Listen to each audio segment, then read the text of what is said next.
everybody's joining in. I see lots of places from all over the world. Super excited to be here.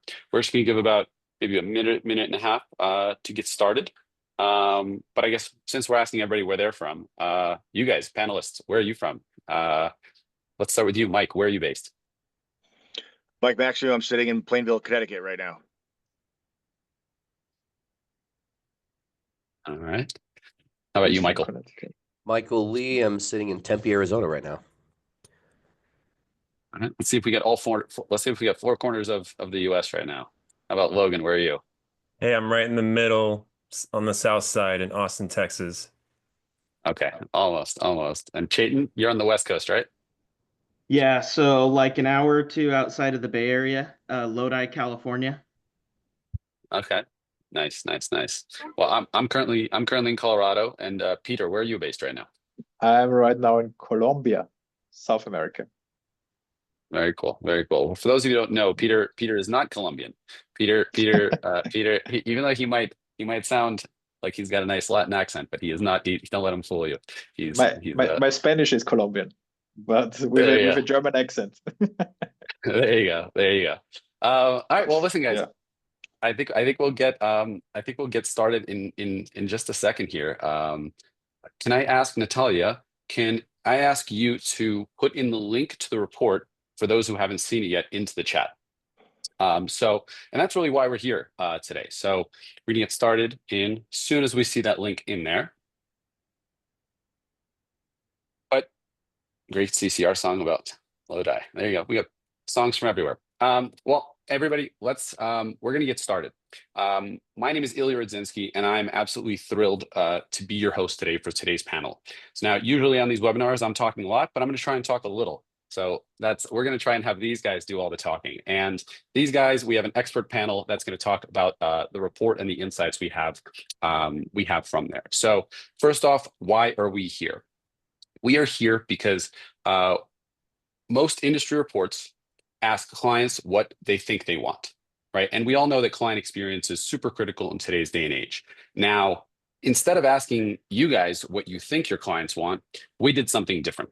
We did here, what we're talking about here is we partnered with a research firm, a real research firm, who surveyed 1,000 real clients, 1,000 real people that have hired accountants, tax preparers, and bookkeepers across the US. So these are real people who have experience working with people like you.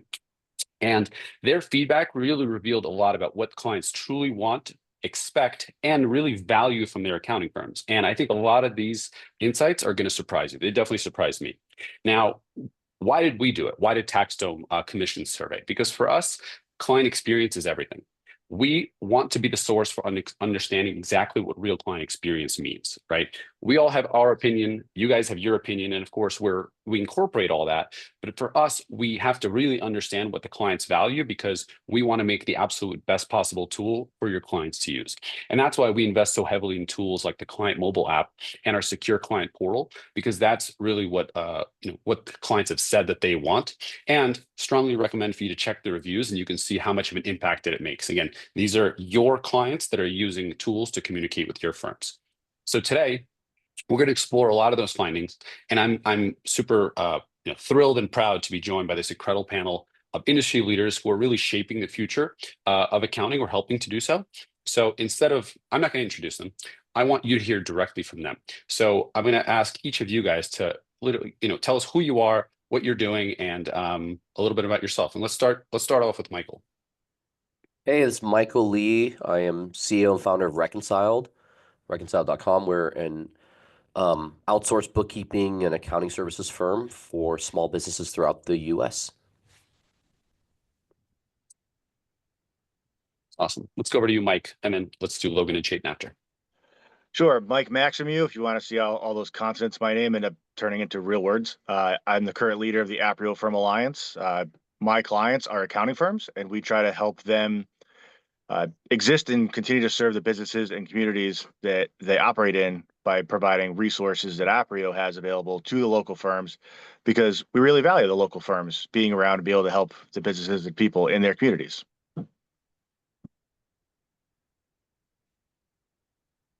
Perfect. Thank you, Logan. Hey everyone, my name is Logan Graff. I'm a CPA firm owner based out of Austin, Texas. And I also have a YouTube channel where I create content for accountants like y'all. And I just launched a community called Counter for new and aspiring firm owners. Thank you. And Chaitan, please. Hey everyone. So I have a little bit of a different background. I'm Chaitan Farley. I'm actually still an accounting student. But I am the student advocate for cloud accounting. So I found cloud accounting, and I think the future of accounting is so bright, and the people here are just doing such amazing things for the future of accounting. So my goal is to get that to all the young people. I'm also an associate at Actuate Cloud Professional Accounting, where I am kind of the TaxDome lead. We're in the middle of implementing TaxDome, and I'm in charge of it at the firm. So I have a unique perspective on TaxDome from that direction. Perfect. Thank you, Chaitan. And just to round it up, for everyone who doesn't know me, my name is Peter. I'm the Chief Revenue Officer at TaxDome. You would see me everywhere at the events. I try to travel all around the world, and you will see me presenting TaxDome with my beautiful German accent. And super excited to do this report today with all of you. Awesome. Awesome. So we're going to dive right in. But again, for those of you that haven't seen the report, Natalia, if I can ask you to please put the link again in the chat for those who haven't accessed it. But this is the report here. We're not going to go through the report. We're going to go through what these guys think. And we have some pointy questions, which we're going to ask about now. But if you haven't downloaded yet, we strongly recommend to do so. There's a lot of amazing insights in here. And again, real data based off of what your clients have said that they actually want. So we're going to get started here. And we're going to go to Michael. So Michael, first off, the main insight here that we had is, unfortunately, most clients are not happy with their accountants. They're not fully satisfied. Only 48% of people reported that they're fully satisfied with their accountants. However, if you look at the data a little closer, those of clients who said that they were completely satisfied, they had one common thing involved with them, is that they believed that their accountants, or they perceived their accountants, to be innovative in their use of technology. So Michael, question for you. As you know, when you see such a big jump, and as a leader in tech forward accounting, what are some practical steps that you think that firms can do to be seen as more tech savvy and improve client satisfaction? Yeah, so there are a couple of things that could be transformed at your firm in order to think about your client experience. One is to think about what are all the steps in interacting with your firm that a client goes through that currently isn't technology oriented. Maybe it's currently manual. And so the way that we've done that as reconciled is leverage communicating with our customers through having the engagement letter sent via a proposal system, giving the ability for our customers to sign and pay their proposals electronically, as well as pay and with their credit card or bank account information, and being able then to begin onboarding that customer through a portal or an app, and really trying to create a seamless experience that most consumers and customers are used to in other areas of their life, right? If you think about all the areas of your life that you engage, like banking or shopping, you name it, Uber, it's all via an app or online. Customers are used to that. But then when it comes to tax preparation or tax services, they often are underwhelmed because they're getting an email, at best a PDF that they have to print and fill out. And that just does not align with 2024, let alone 2010. So really thinking through your customer journey, how are customers interacting with you? How are they finding you? And think about all the steps in which they have to do a manual process. How can you transform that by implementing technology? So I think you're definitely spot on with everything. And those are kind of the practical steps that you're talking about. But what about, is there anything you think that they can do aside from, the tools that they could be using, but with the actual perception part? Is there anything that you think that they, on the soft skill part of it, not the hard implementation, but from a soft communication perspective, is there anything you think that they could or should be doing? Yes, I think proactively speaking, there are the communications ahead of time of the season that most professionals could be doing more of. Most of the time, you don't hear from your tax professional until January at the earliest. And the reality is a lot of your customers would like to hear from you more proactively. We're going to, hear about that here in this study. And so being able to do that ahead of time is going to be important.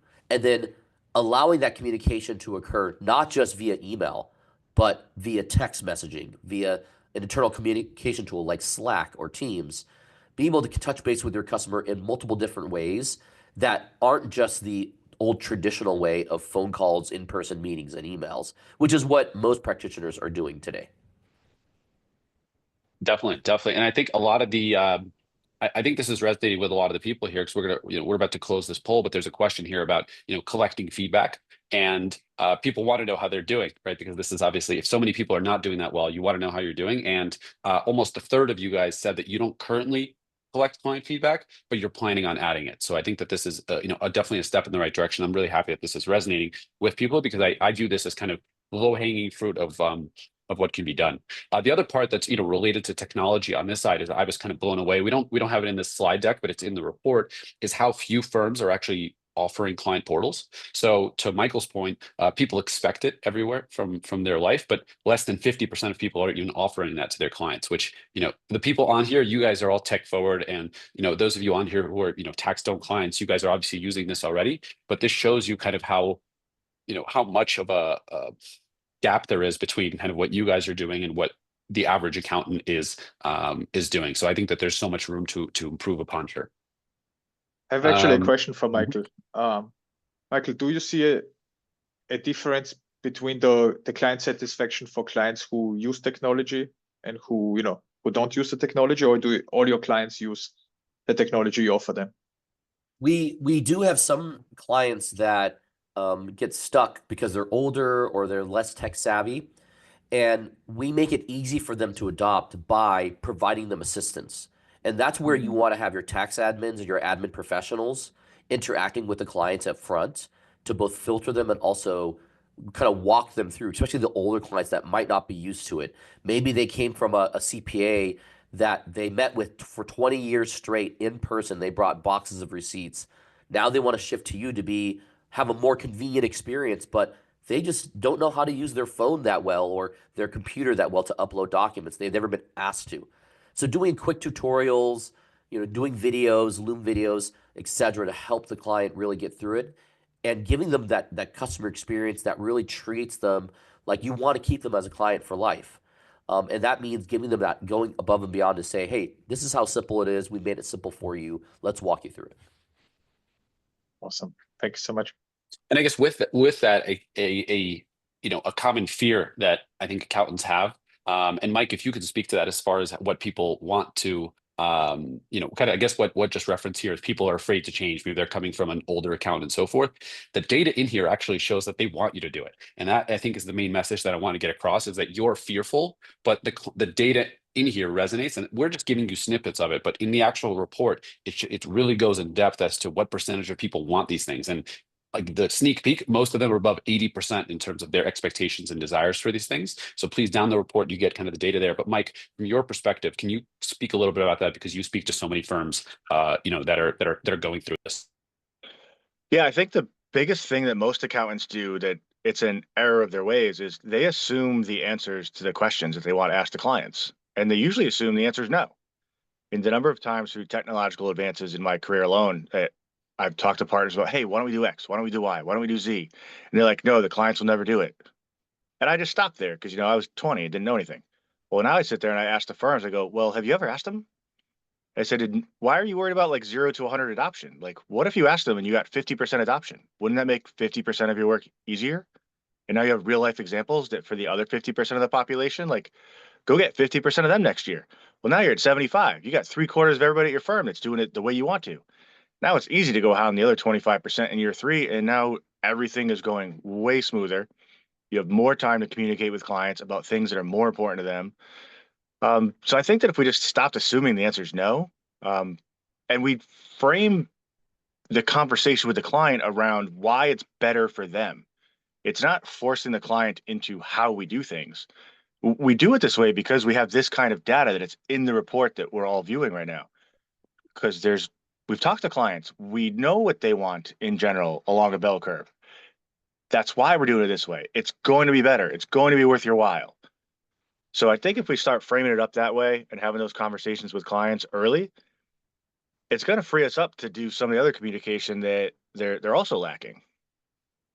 So I think that's a great kind of segue into Logan. I think what Mike just mentioned, he said, why are we worrying about the 50% or the low, kind of focus on kind of the majority of your clients and then figure that out. Logan, I was recently watched a video you had where you referenced your kind of look back at the prior year, and it was what went well, what went poorly. And I noticed one of the things that you mentioned is only one client complained about paying upfront.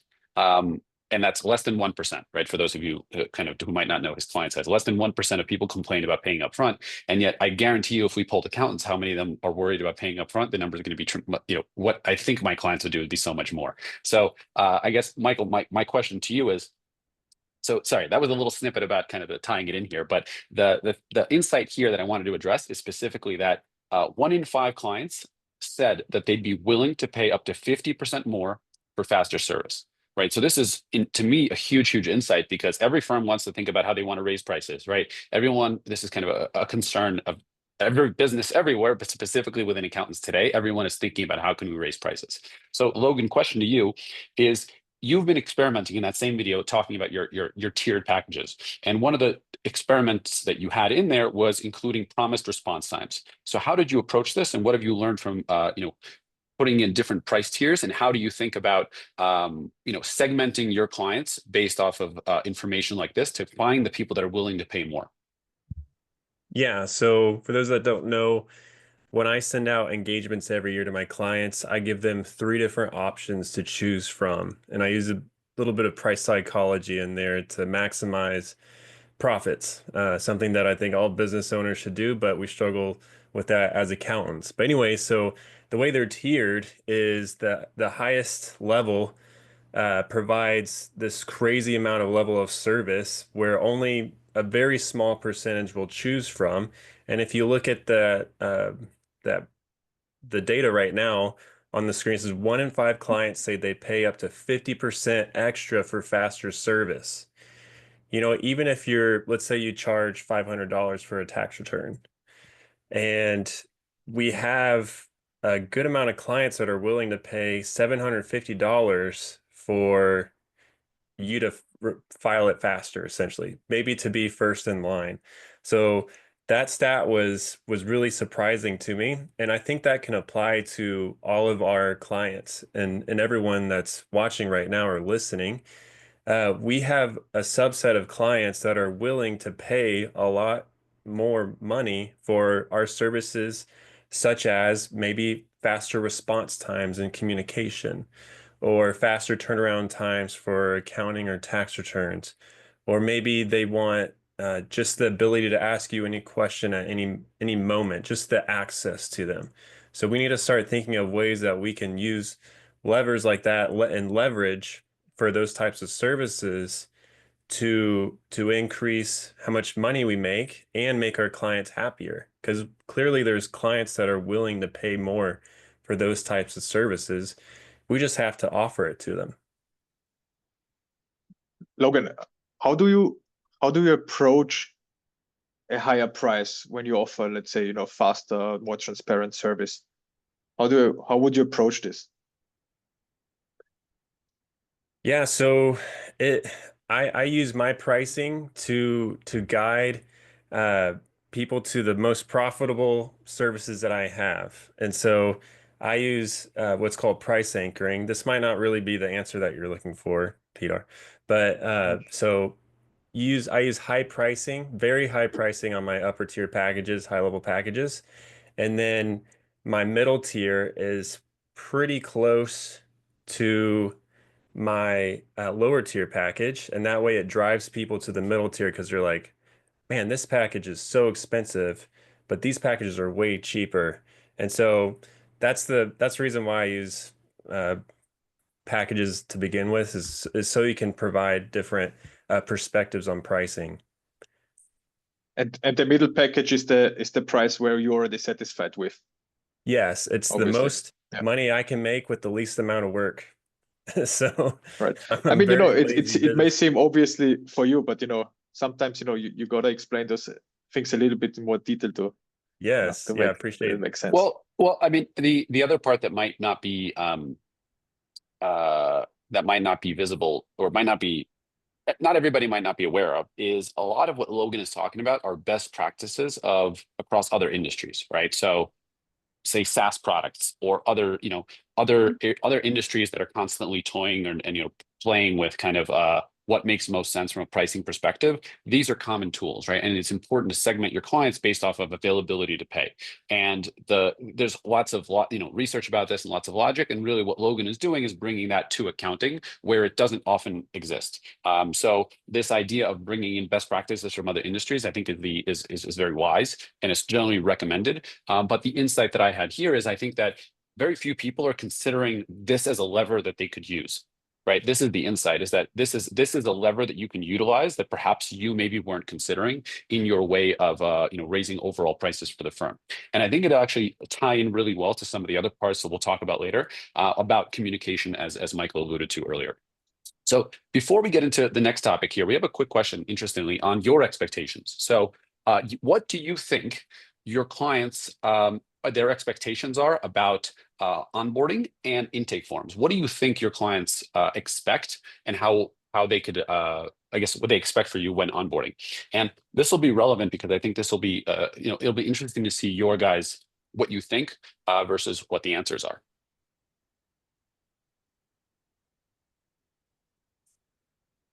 And so while we segment into that, the other stat on here, I think that is interesting, is that a lot of times firms are actually worried, or rather don't think that clients want to provide them information.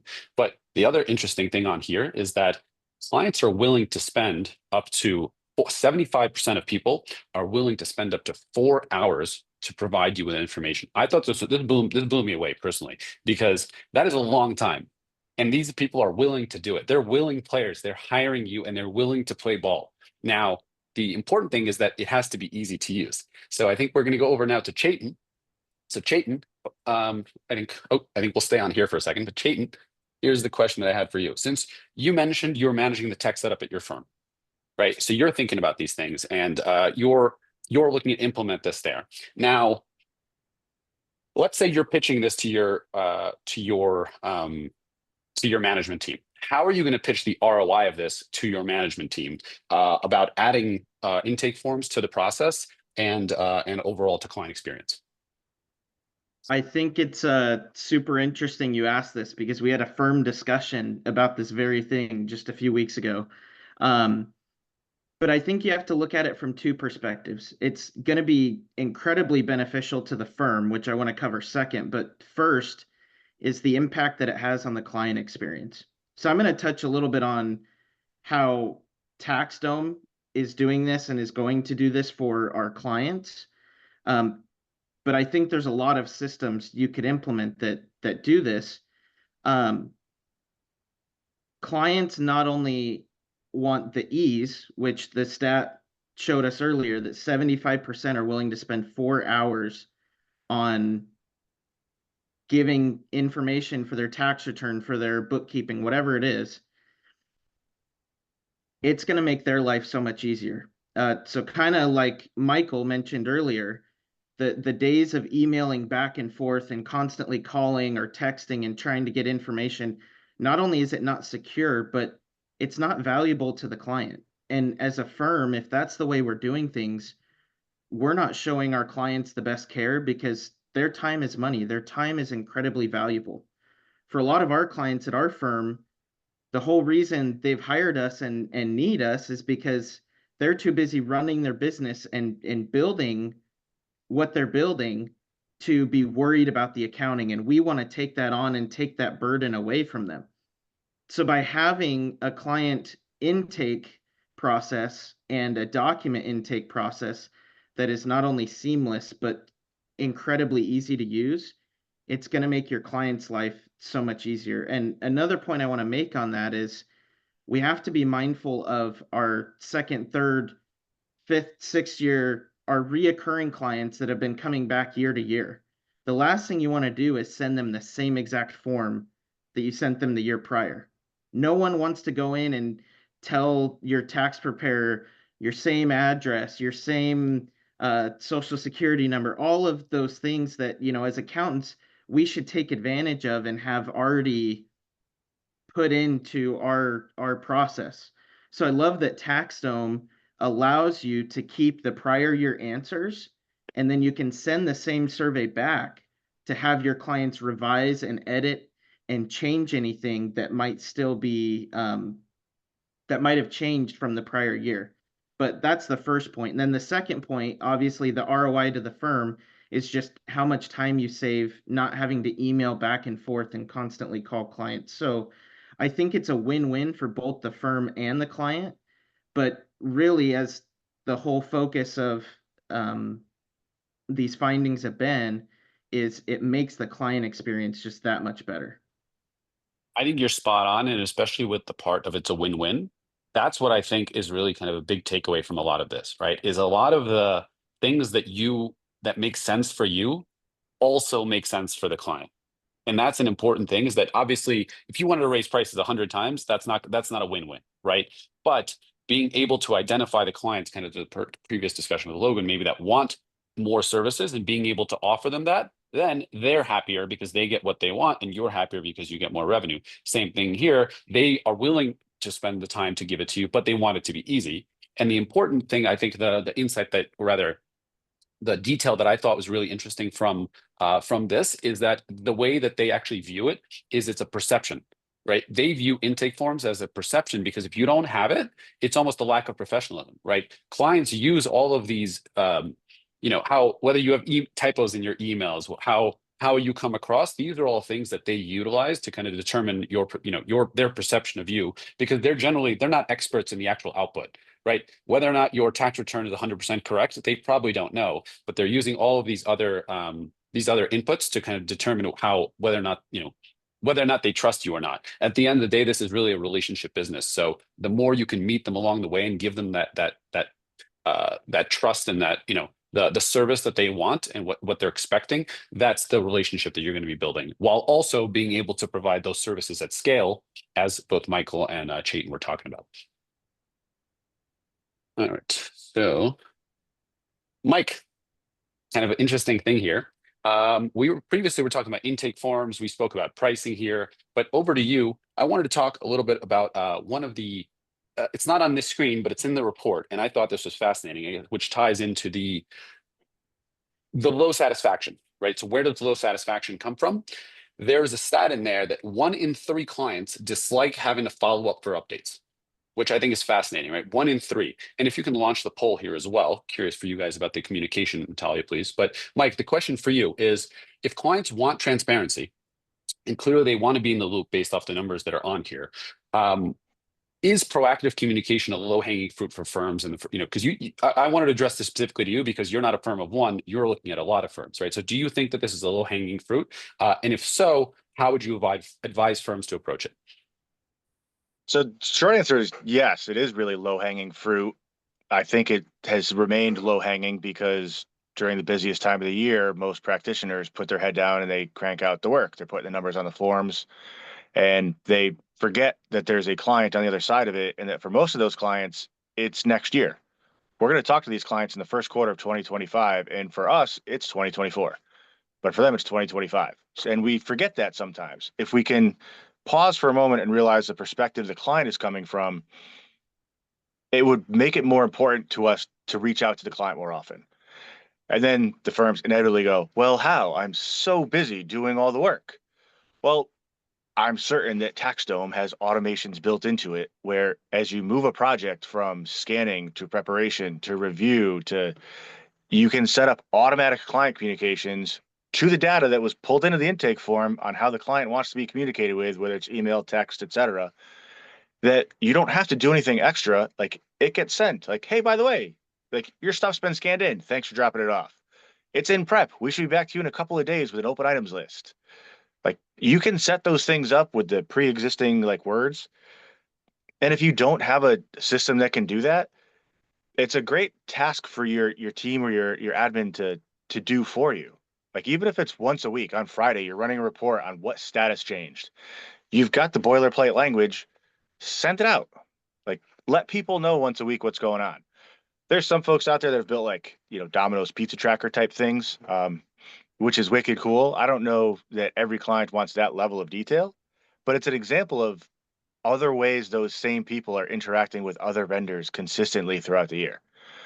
In the past, might have been really hard to manually constantly update folks.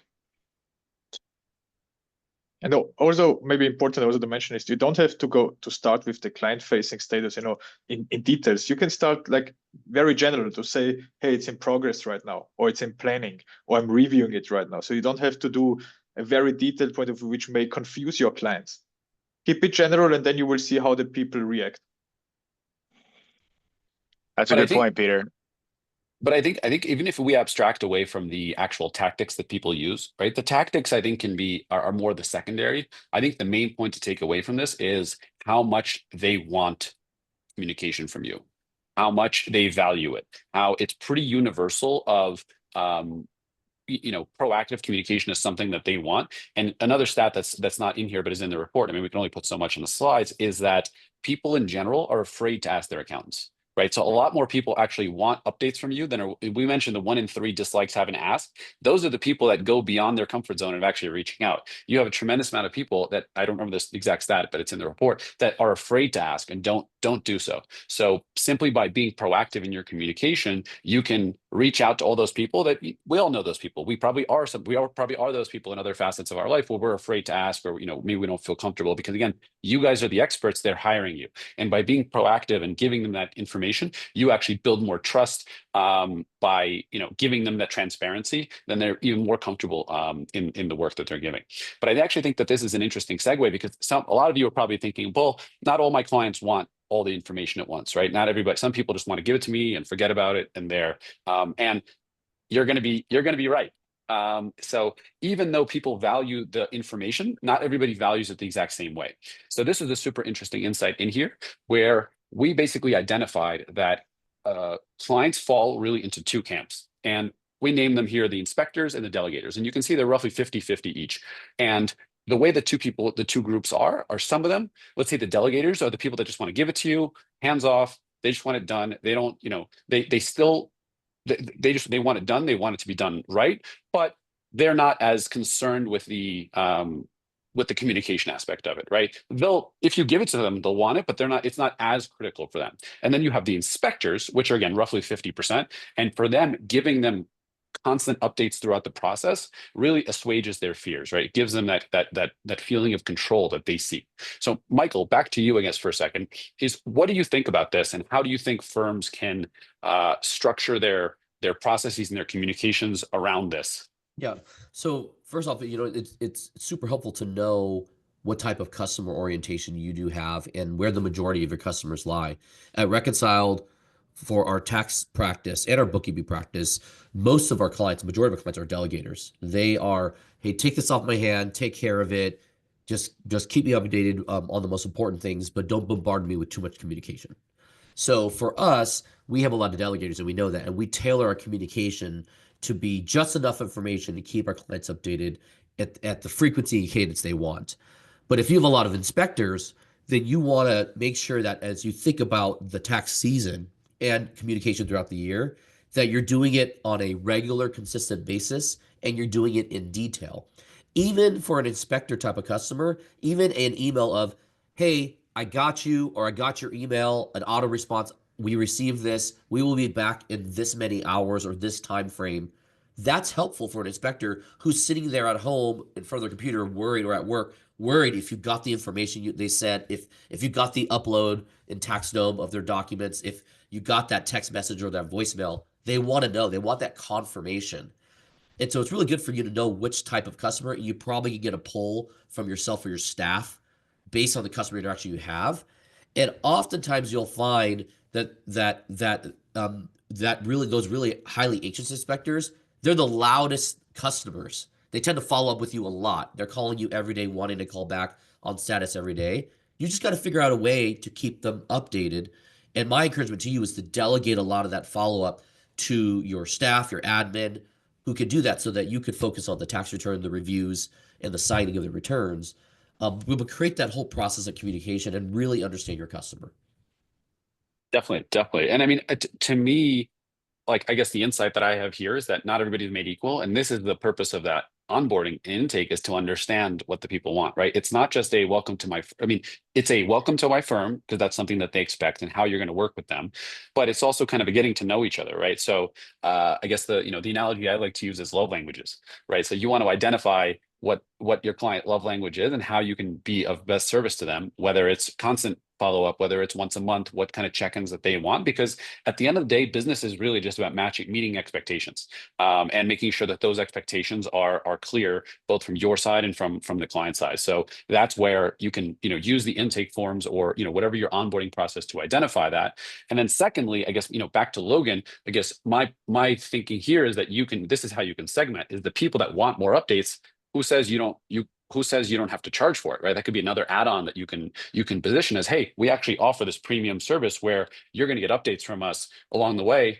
And little plug here, using TaxDome, you can automate all of this. You don't actually have to do anything other than obviously responding to the tax questions, or booking the questions. That's on you. But all of the communication and all of the actual client-facing stuff you can use through there. But Logan, what do you think of that from a something you can use to upsell within, as I guess you're thinking into 2025? Yeah, absolutely. People want more access and people will charge for it. So, and if you have automations to do that, specifically in TaxDome, that makes it even easier for you to charge for that. By default, I think clients may expect a 48-hour turnaround time. So you could offer a level of turnaround time level of 24 hours. Some people really care about that. I bet a lot of people that are watching right now get new clients all the time because their prior accountant takes 2 weeks to respond to them, or uh, they don't even respond to them at all. Uh, in the chat, please let us know right now if that's the case over this last year. Have you gotten a new client because their prior accountant didn't respond to them at all, or within the last week or so?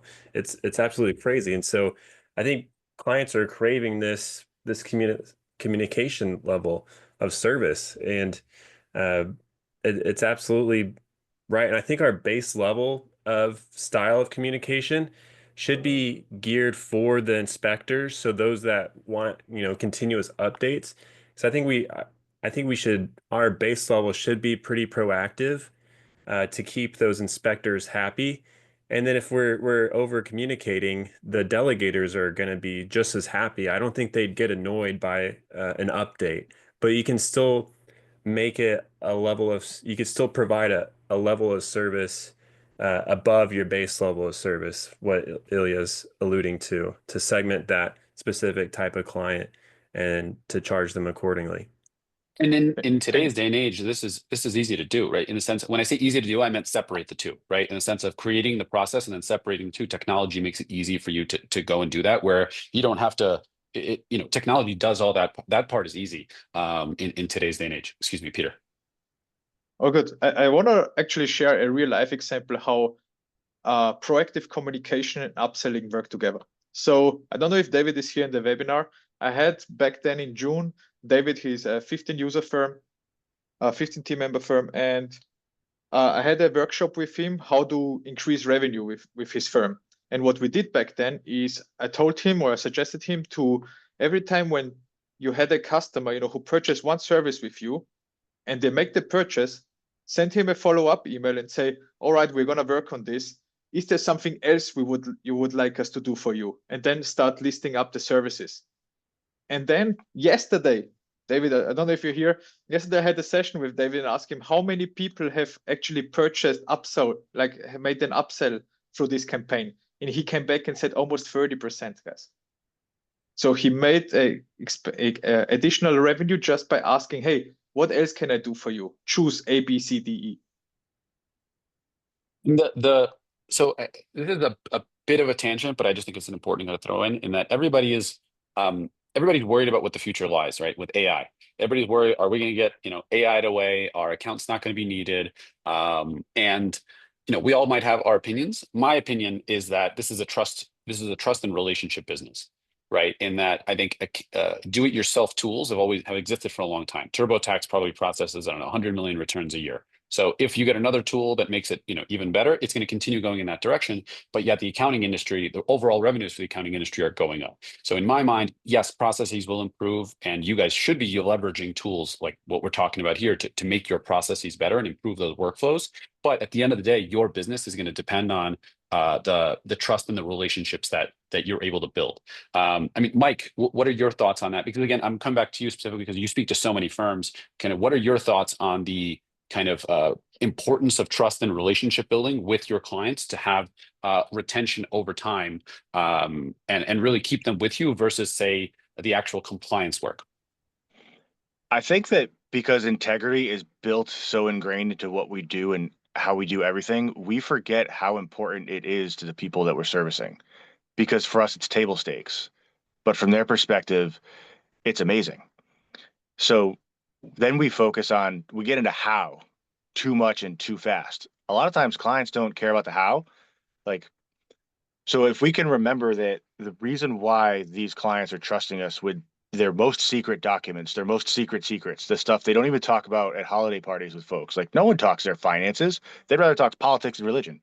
They're trusting us with this info to do it accurately, to keep Big Brother IRS off their back so they can go about their lives. Like, that's the integrity and the honesty that we bring every day that we forget, because to us, it's there every minute of every day because it's who we are. If we can remember that and look at it from the client's perspective of how much we are being trusted, it can get us into that mindset of how else we can help them, whether it's responding to a communication within 48 hours, not necessarily with the answer, but with, hey, I got your communication. I got to look into it. I'll be back to you in 6 days about. That's what they want. They want to know you heard them and that you're doing something about it. If it's not okay, they're going to respond with, dude, closings in 3 days. Should have mentioned that first. Any way you can accelerate it. Well, now you're back in a Logan's thing of like, hey, that's an acceleration fee. That's going to be a new project. Like, cool. But you're helping with something that's really important with them. So I could go on for a long time about it. But that's pretty much like where I'm sitting. And and again, there's so much low hanging fruit because, and I guess Michael, I think we were talking about, and I believe this was Michael, and apologies during when we had our little prep, but one of you guys said that the clients are putting up with us instead of being super happy with us. And that's what the stat shows, that how much you can improve by doing kind of what we're talking about is the low hanging fruit, right? We're not suggesting that you overhaul your practice, you do everything, but these are kind of the small things that you guys can be doing and this is why this report is so valuable. And we, again, strongly recommend, don't just look at these things that we just picked out a couple of things to talk about here, but the report is packed with lots of data and real insights that you can use to improve your processes, improve your communications, to deliver the services that clients want. And again, there's a lot of room to improve without overhauling everything. And I guess one thing that and to Mike's point, you mentioned about security and their most valued items, right? Their financial history. This is another insight from here is how important security is, right? So clients really, really, really stress of how important it is that and there's even more data in the actual report, but these are just kind of two we picked, that people want not just security, but they want proof from you. Right, they want you to communicate to them and make them understand that this tool and whatever services you're using, that they are secure. They should be secure. So, I guess Logan and Chaitin, how do you guys think about this in terms of communicating importance of I guess when you think about this, right? Because you guys generally, accountants probably think about it in terms of the services that they provide and why but this is kind of a soft skill, right? How do you think about this from the perspective of, if clients value security, do you guys have any advice for firms of how they can implement this into their communications? And let's start with you, Logan. Yeah, I think by default, implementing a two-factor authentication, I see that right on the screen because that's tying my eye to it. But having some sort of 2FA for portal logins is very key, and I think clients should expect it. And that 77% are demanding it, and I think Here, we need. Go ahead.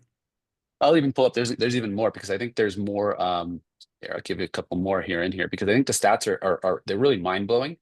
So here's another one in the sense of, and just to kind of hear that of the assurances, right? So I think that that one was about 2FA and importance of just overall. But I guess the insight here for me isn't just that it's there. They want proof of it, right? They want you to kind of how do they know, right? You might know that it's secure, but how do your clients know that it's secure? And here, this is the part that I found fascinating is that 89% said that they want assurances that their data is stored securely. Because again, everything to me is, I guess the big insight that I had from this, so much of this is perception, right? The first point about technologically savvy, that's just their perception. They have no idea if you're actually technologically savvy. You might be a complete Luddite, but if they think that you are technologically savvy, they're there. So this is the interesting part to me is how can you guys give them assurances, and in what way, and through which communications? Like that's the thing I think that is interesting here, of how firms can do it. And I guess if you guys had any advice about that part.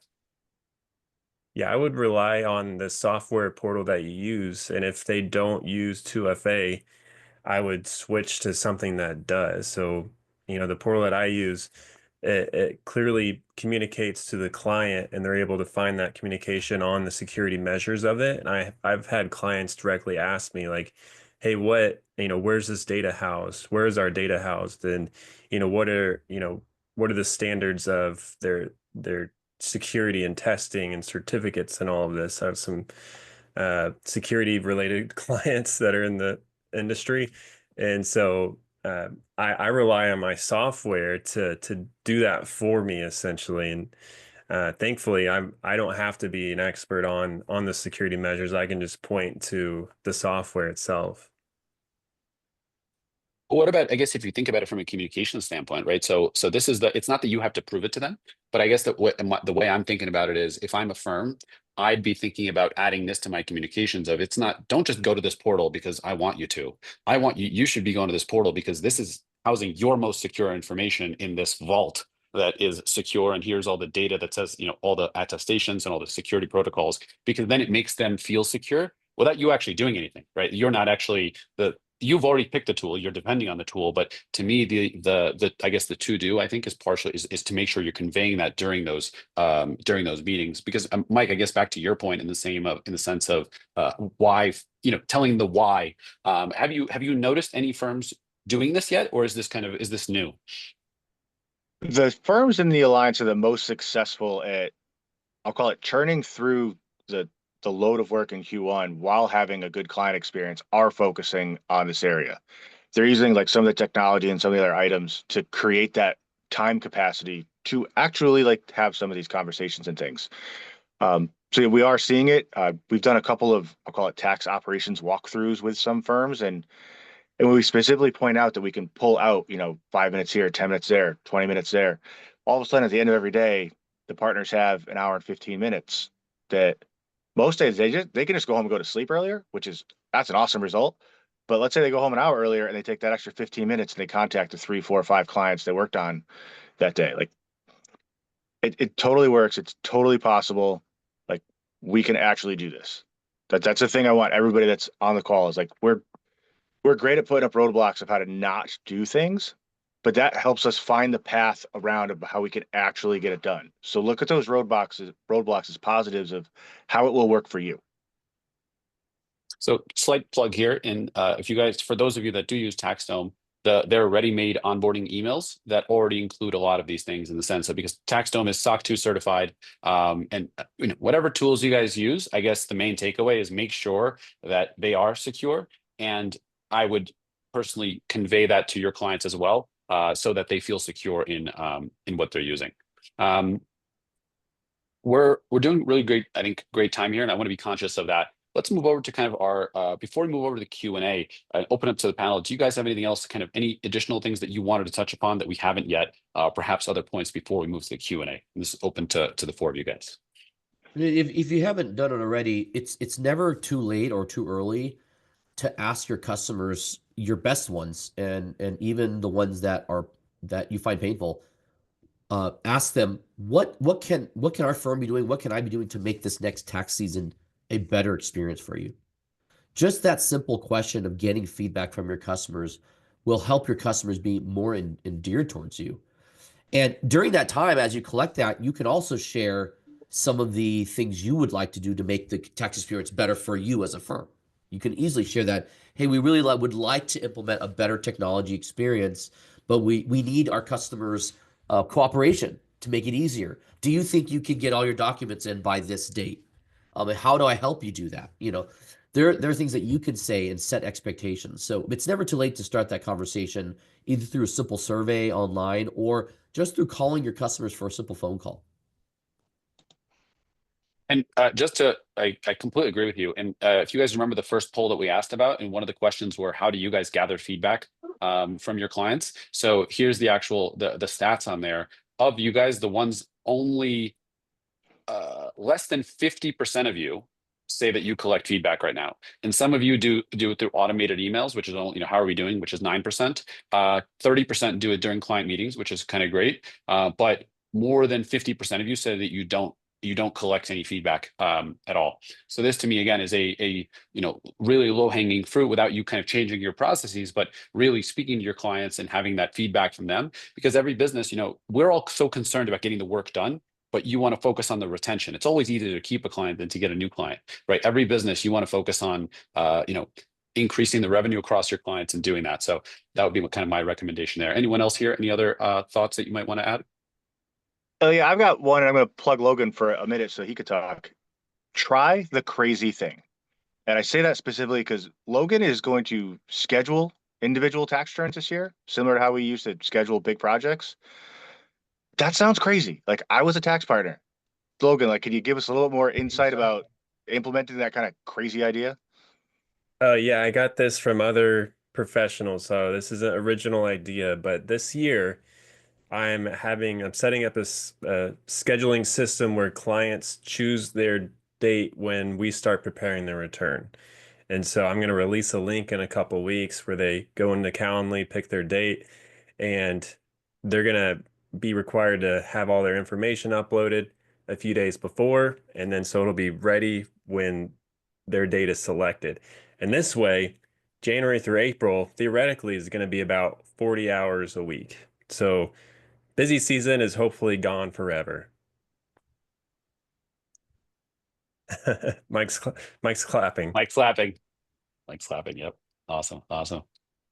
Yeah, I mean, and I guess to your point is, I guess the other part is thinking what you can do. And I guess the broader point of what Mike said is think of the crazy thing, right? To always think of what you can be doing to make improvements. But what I would use, instead of try to really think of what are the win-wins, right? So combine the wins for your team, for your staff, and for your firm, so you can really get the business results that you're looking for, right? I mean, Michael, excuse me, how do you think about this, right? Because you have a very large team. How have you adapted over time to doing things like this, where you identify the things that clients want, and also things that make sense for your firm as well? Yeah, it always is good to have your whole staff involved in the process. And we always do a debrief pre and post the tax season, and pre and post the extended season. And we look at what worked, what didn't work, and what needs to change. And then we do proactive outreach to customers to see how they're doing, what are things that they want changed. And that's helped us a lot. For example, when we first got into providing tax returns, we acquired 3 firms that each had tax practices. So we had to take these jumbled variety of processes and simplify them into one. And a lot of those sellers told us, oh, there's no way you're going to be able to collect deposits up front or payments up front. Well, we tested that bluff, and no one complained. Barely anybody. And the ones that financially couldn't do it or just had a difficult time understanding it, we just gave them one, and it was a very small number. We just said, okay, that's fine. We'll give you one more season to get used to the idea.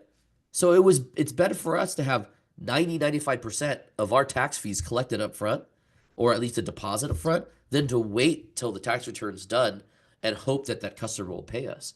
So implementing those in a small process, and it doesn't have to be cold turkey, you're switching day one. It could be a transition season over time. And, us being only an 8-9-year-old firm, that was really helpful for us to do that for some customers, especially the ones we acquired. But it allowed us to set expectations and to give customers that comfortable transition point. And the ones that didn't eventually want to change, they moved on. And that was actually better for us too. We were able to weed out the customers that ultimately were going to be a long-term fit for us.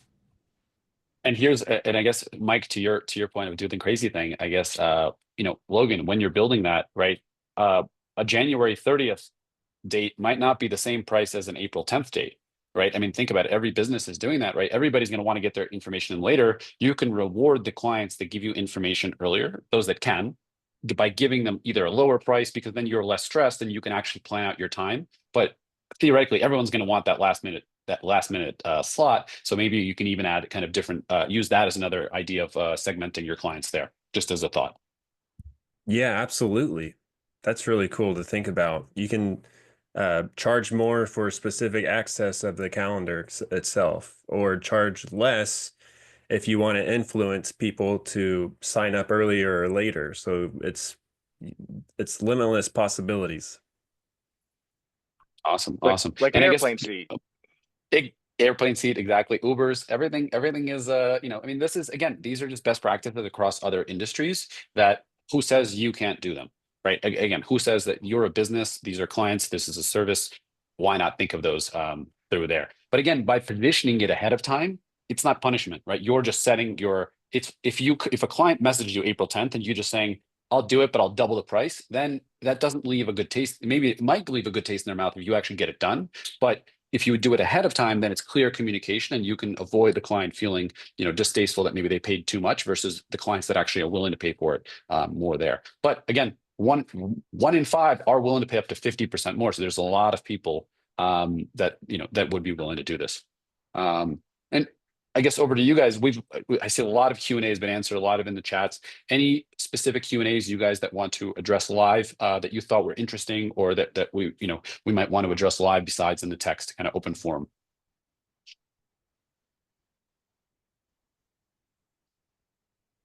And they could be ones you've already answered if you think something is really relevant in there that we might want to highlight. Yeah, Bob Nash asks, how do you deal with the inevitable difficulty changes to a tax return when they prepay for a return? Well, active communication. So if a client prepays for a return, you can obviously create your proposal or engagement letter to say, here's the prepayment we want you to have. We're going to stick to it based on this scope. But if there's additional forms, additional complications to the return or whatever, you want to make room for yourself to be able to say, hey, here's an additional charge because that fell outside of the scope of what we anticipated for the return. So just making that really clear in your engagement letter up front. Like a change order in the construction industry. Yeah. You ran into something. Yeah. Stop and call the client. Be like, look, we can't go forward without this. Here, Yeah, if a client's return is similar every single year, great. But if you see a client continuing to buy additional properties, make additional investments, buy additional fixed assets, it creates more work. Well, just be aware of that and say, hey, if your return is going to change this coming year, just want you to know there'll likely be additional charges, and just communicate that up front. Awesome. Guys, I just want to give you a huge thank you. I think we've had really great conversation. I think, the comments in the chat seem to be really, resonating. I think from my perspective, I think this is super important because we're always fearful because of what we think. And the answer is don't think, look at what actually people say, right? In any part of life, the more we assume what people want, chances are we're off because we're doing it from our own frame of reference versus your clients have a completely different perspective. And in any business, the more you can think from your client's perspective, the better service you can deliver, and the more you can increase that trust and that feeling of satisfaction that your clients are giving. So again, strongly recommend for you to download the report if you haven't, because there's a lot more insights into there. We just picked out a few of them. Here, guys, we're going to put another link in here as well if you haven't downloaded it yet. We just picked out a few things that we would make for interesting conversation because we couldn't put the whole report, right? That's why the report exists. So please download the report, look through it, and if you guys have questions on them, comment on our LinkedIn when we post about it, and we'll address them for you. So we'll keep this conversation going.